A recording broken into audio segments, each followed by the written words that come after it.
Je m'appelle Anaïs Berthier, j'ai 28 ans. Il y a 13 ans, par une nuit d'orage d'octobre, mon père m'a regardé droit dans les yeux et a dit « Sors. Je ne veux pas d'une fille malade comme toi. » J'avais 15 ans, trempée, sans nulle part où aller. La raison, ma petite sœur avait menti, un mensonge calculé que mes parents ont cru sans hésiter.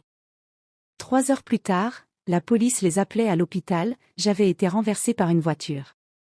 Quand mon père est entré dans cette chambre, ses mains tremblaient en voyant qui était assise à mon chevet. Bienvenue sur cette chaîne où les histoires de résilience trouvent enfin leur voie. Abonnez-vous, cette histoire mérite d'être suivie jusqu'au bout. Chez nous, à Bordeaux, les larmes de ma sœur Camille pesaient toujours plus lourd que mes réussites. À 11 ans, j'avais remporté le premier prix régional d'un concours scientifique. Je suis rentrée en courant, ruban bleu en main.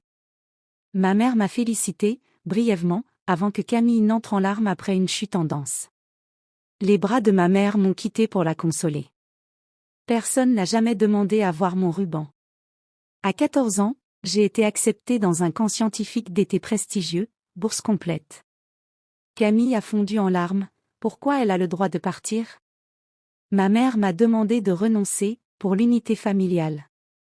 J'ai appris à me faire discrète, à prendre moins de place.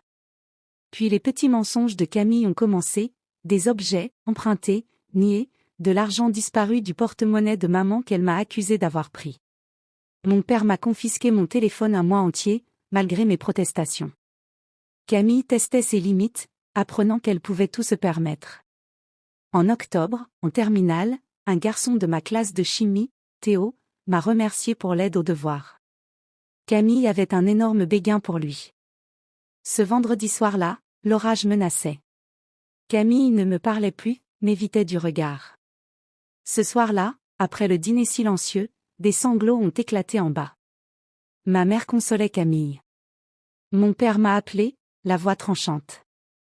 Camille m'a accusé d'avoir répandu des rumeurs cruelles à son sujet, brandissant des captures d'écran de messages que je n'avais jamais envoyés, prétendant que j'avais essayé de lui voler Théo, montrant même un bleu sur son bras qu'elle prétendait venir de moi. J'ai nié, désespéré. Personne ne m'a cru.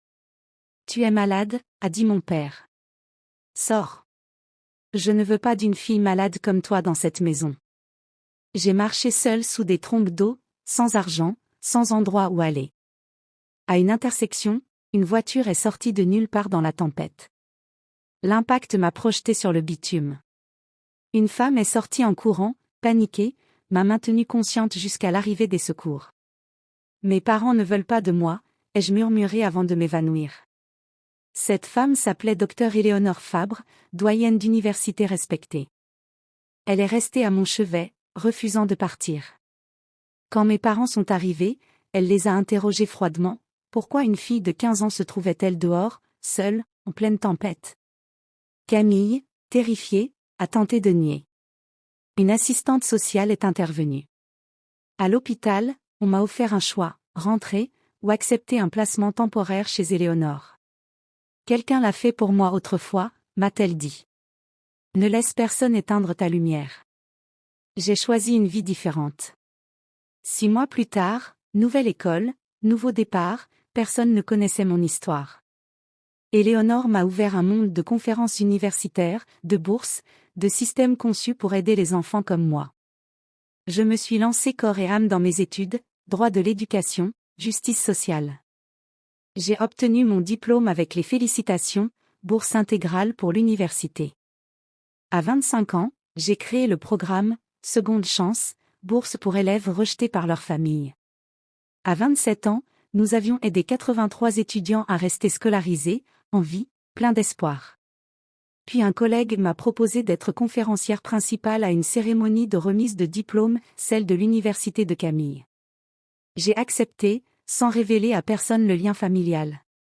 Le jour venu, costume bleu marine, collier de perles offert par Éléonore, je suis montée sur scène. Camille était au 3e rang, en toge, applaudissant poliment, jusqu'à ce qu'elle reconnaisse ma voix. Ses mains se sont figées en plein applaudissement. Laissez-moi vous parler d'une jeune fille de 15 ans, ai-je commencé, calme et posée. On lui a dit qu'elle n'avait pas sa place, qu'elle était trop brisée pour être aimée. Une nuit d'orage, on l'a mise dehors. Le silence s'est installé. Cette jeune fille, c'était moi. Le programme « Seconde chance » est né de cette histoire pour les élèves rejetés, abandonnés, écartés. La famille n'est pas toujours affaire de sang.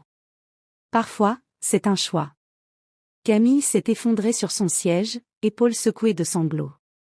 Après la cérémonie, mes parents ont demandé à me parler. Mon père, vieilli, honteux, nous avons eu tort. Ma mère, en larmes, on ne savait pas que tu avais construit tout cela. Vous n'avez jamais demandé, ai-je répondu, sans colère, juste fatiguée. Camille, brisée, a fini par avouer tout avoir inventé par jalousie, les captures d'écran, le bleu, tout. J'ai pardonné pour ma propre paix, sans jamais rouvrir la porte. Les amis de Camille, apprenant qu'elle avait prétendu que je étais morte, pendant 13 ans pour éviter d'expliquer la vérité, se sont détournés d'elle une à une. Aujourd'hui, le programme fonctionne dans 10 universités. Éléonore reste ma vraie mère, celle qui s'est présentée chaque jour pendant 13 ans, sans jamais faillir. Mes parents biologiques, eux, ne se sont montrés qu'une seule fois, et ont échoué. J'ai appris que le sang ne fait pas la famille. La constance, si. Le pardon ne signifie pas la réconciliation, on peut pardonner pour sa propre paix, tout en gardant les gens à distance. Ma valeur ne dépend pas de qui reste, mais de la façon dont je grandis après leur départ. Et vous, auriez-vous eu la force de monter sur cette scène? Dites-le en commentaire, abonnez-vous, et partagez cette histoire à qui en a besoin.